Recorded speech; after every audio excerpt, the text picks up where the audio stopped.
Okay mga kabomba, at ito nga nadaanan natin yung bagong kalsada na ginawa dito sa Dolores, City of San Fernando at yun nga, sa tingin natin matibay naman ang pagkagawa at ito nga tayo babiyahe kasama natin ang ating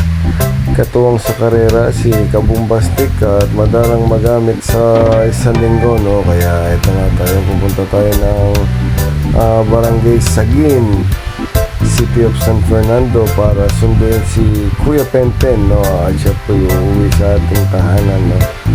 so may anak na po tayo nagtatrabaho at ito nga susunduin po natin siya para hindi na po mamasahe o mapabilis po kayong transportasyon pa uwi sa ating bahay so shout out sa mga nanonood sa atin dyan, viewers, subscribers, followers natin.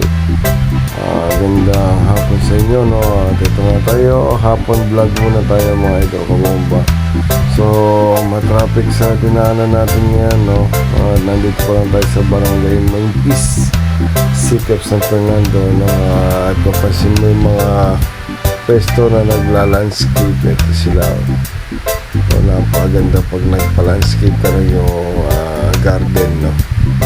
so shoutout sa inyo dito nga tayo banti na at para makausad tayo at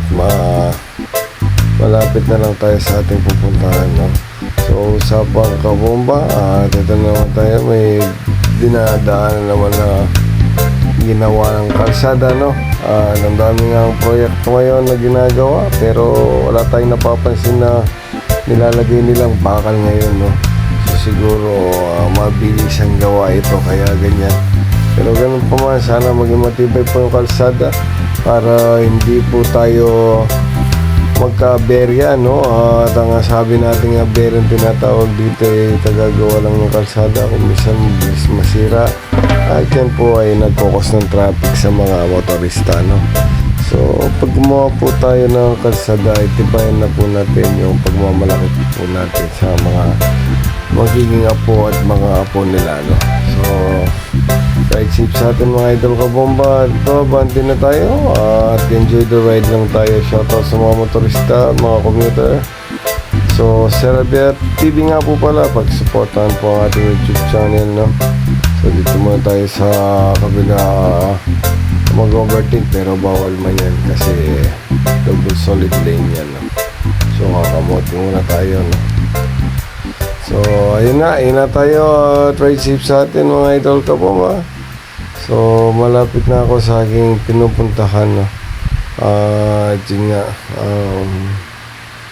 so enjoy the ride lang tayo mga kabomba, always ride safe doble triple ingat po sa kalsada